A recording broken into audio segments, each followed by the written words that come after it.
Yo, what's up guys? Real quick before this video actually plays, the reason I'm posting these pallet videos is because just last week or so, I actually flew down to Alabama to see this business firsthand. So someone actually introduced me to John about 6-7 months ago, either January or February, and I thought I really liked the business. It's a tangible business, offline, something you can control and touch. And there's really no way that I could truly know about the business as much as I could is if I actually go see it done firsthand. And now after seeing it firsthand, I can tell you that this business is legit because I don't co-sign or put my name on anything unless I could really vouch for it. And after seeing it in person, I could truly say that not only is the business legit and does it make sense, but also John is a man of integrity and is somebody that I could see myself doing business with and learning from. So people are asking me, why am I posting all these pallet videos? Well, it's because I went down there and shot a bunch of clips and a day in a life and a bunch of videos with him, and I really want to share with you guys what I know. But the only way that I could have done that is if I go see him in person. Somebody who is a phony and somebody who's not legit wouldn't want me to meet up with him in person. And when John agreed to meet up, I knew that, you know, he was 75% legit. And when I got there, you know, he proved to me that the other 25% all adds up. So shout out to you, John. I appreciate you allowing me to come down and spend, you know, a couple days with you and see how this business works. And thank you guys all for watching. We're almost at 10,000 subscribers. We're doing a huge cash giveaway once we do hit 10K subs. Again, appreciate everybody watching and enjoy the video. What's up you guys? Felix from Giant Lifestyle. I'm still with John, the pallet guy. We're done with the deliveries today. We did 2 of them and it's only 12 o'clock. So the beautiful thing. We ate lunch too. Oh yeah, we ate lunch. Oh, don't but go ahead. It's only 12 o'clock and this business really is not gonna be taking up your whole day. In this video, I wanna talk about with him 5 things that you're gonna have to contend with this business. So he's gonna explain different parts of this business that you should think about when getting involved in the pallet flipping business. Okay, let's start number 1.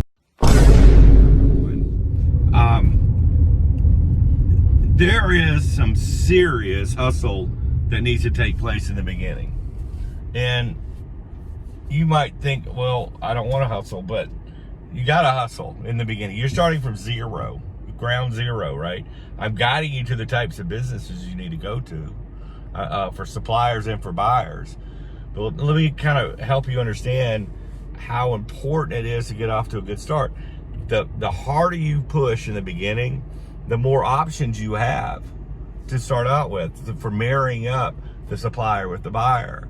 And the more options you have, that translates into the closer and closer the proximity you have to actually execute a supplier to a buyer. So an example, it could be day 1, day 2, day 3, and you have a supplier in one part of town, and you literally have to, look at this over here on the right. Oh wow. And then you literally have to go across town for that buyer because it's your first week, right? So the deal is, if you keep working it on week 2, you find a buyer close to that supplier on this side of town, and you find a supplier that's close to that buyer on that side of town, right? So is it a hassle week 1 when you're having to travel across town to do it? Yeah, but not that bad a deal. But the fact of the matter, you may have to do that in the beginning, but keep working it to where in some cases you're literally 300 yards from point A to point B, or 1 block or 2 blocks where you're executing a pickup and a delivery. And that's where your life gets what you've been seeing today on this video. This is the after effect of knowing how to set these accounts up and where they are and all that. But there's some serious hustle that takes place. And once you get the account, though, you know, that hustle, yeah, is it hard? Yeah, but at the same time, for the next decade, they're ordering over and over and over and over and over again. Where you switch over to what we've been doing today, where you're not having to find a buyer over and over and over again. But are you going to have to find a buyer and a supplier in the beginning? Absolutely. Is it worth it? Absolutely. So that's point number 1. Point number 2 you know, there's days like right now, it's just out of nowhere. It's like starting to rain, right? And I have some deliveries that like on a Tuesday that are, and even today, they're outside.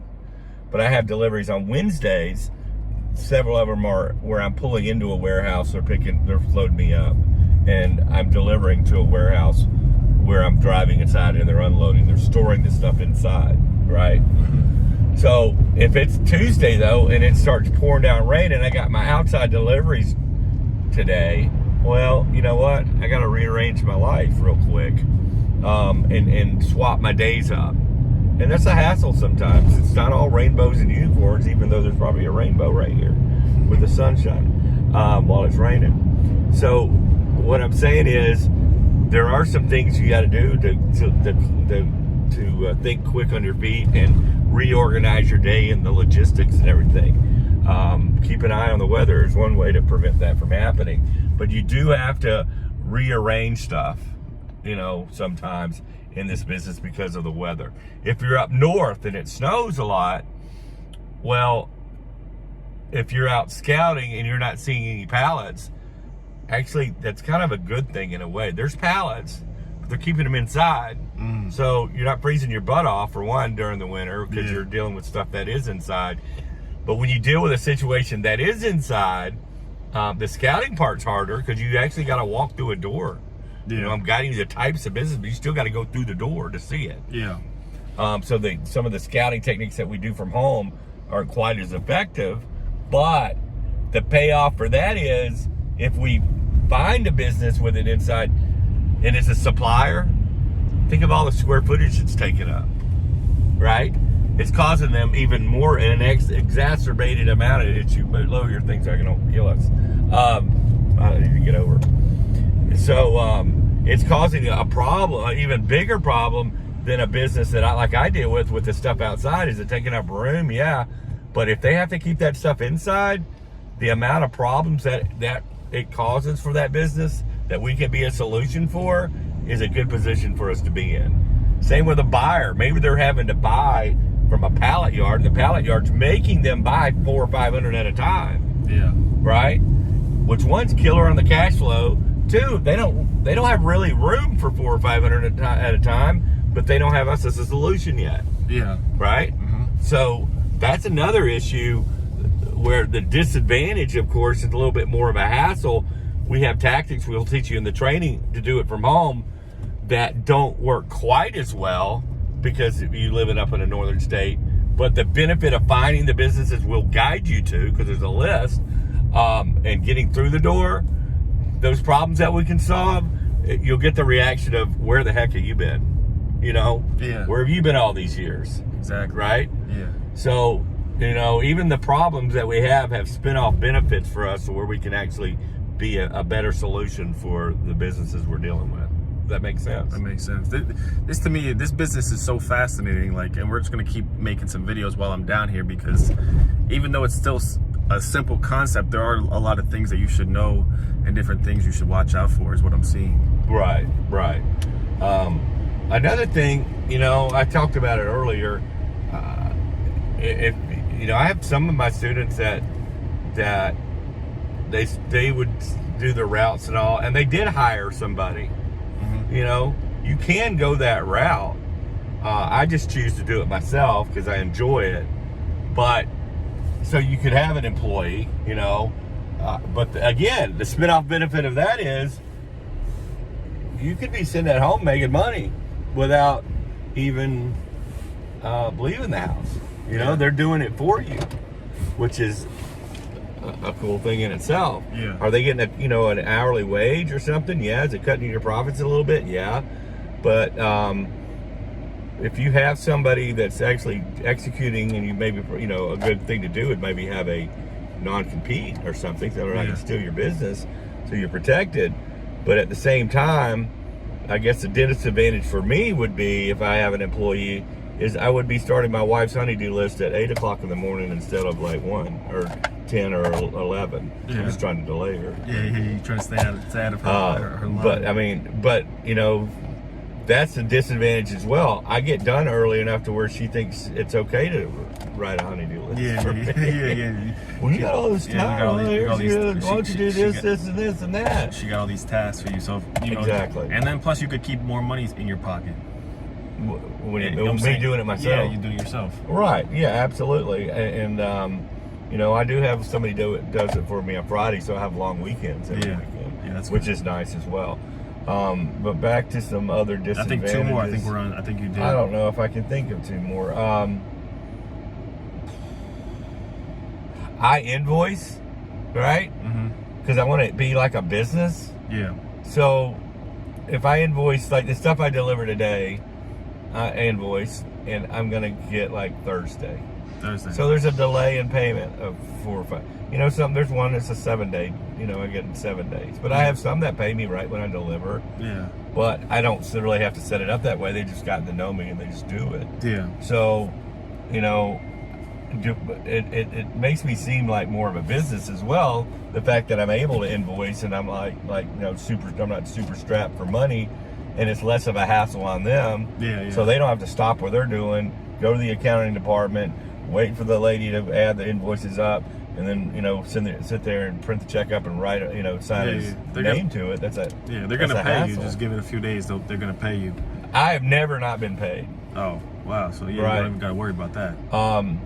I think the only last thing that, you know, it rarely happens, but again, it's weird. This business, anytime there's actually something that's not a benefit, it actually can turn into a benefit.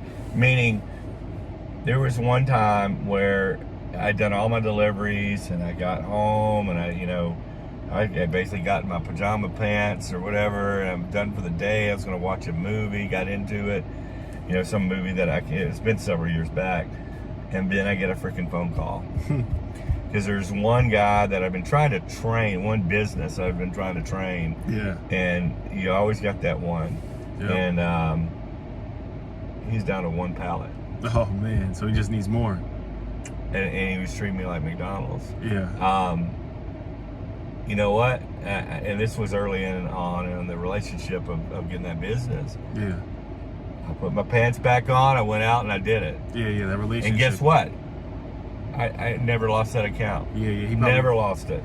From that point forward, he said, John, 3 people came this week trying to get your stuff. Yeah. And remember that time you did this and that? Plus I'd gotten to know him. Yeah. Right?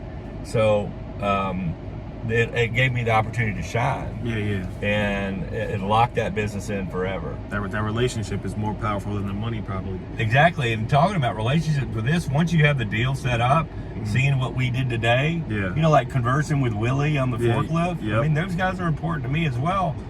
We know each other. Yeah, you know, it gives you all this time to develop that relationship, even with the warehouse managers after the deal, if you know where they are, how to set the deal up correctly, knowing what solutions they need to do, what questions you need to ask, what answers you need to have. You need to know that, you know. So if y'all aren't ready to learn this stuff the right way, don't do it. Yeah. Because I want you guys not to be quote unquote scavengers. I don't want you to be stuck in the 4840 standard pallet game like you see behind grocery stores. There's so much other stuff, styles and stuff. So I would say if somebody went out there and didn't take the training and they got stuck in that 4840 game of that normal pallet that a lot of people see, it'd be a frustrating experience for them. It was for me because I did it wrong to begin with myself. Yeah, you didn't have no course, no training. I didn't figure this stuff out on my own. Yeah. And thank God I did. And I, you know, sometimes avoidance of pain is the way you learn stuff. But it took me several years to figure it out. But never let that part of the game represent what I'm doing, what we're doing here. Okay, cool. And I don't advise anybody to do it. Now you can put some few dollars in your pocket, fine and dandy. But that is not a business model. But if you want, that is a scavenger model. But if you want really to learn the business and to really do it and take it to a level where you're going to make some serious money, you want to learn from somebody. I always say you either value time or money. If you value time, you know, then you probably would invest your money and buy something from somebody who's really doing it. If you value your money more, then, you know, waste 5-6 years and try and learn the business. But like I said, I don't want to make this video too long. While I'm down in Alabama, I'm going to keep making some videos because I think this business is really cool and fascinating, and it really is a simple business model once you got the right knowledge and, you know, tactics behind you. If you guys want, you can check out John's channel. He has a bunch of videos all about this business. If you guys really just want to just dive in and not waste any more time, you can check out the link description below. It's John's training course. It's called The Simplest Biz. It's going to show you everything you need to know, A to Z, on how you can get some of this pallet money. Thank you guys for watching. See you guys later. Peace.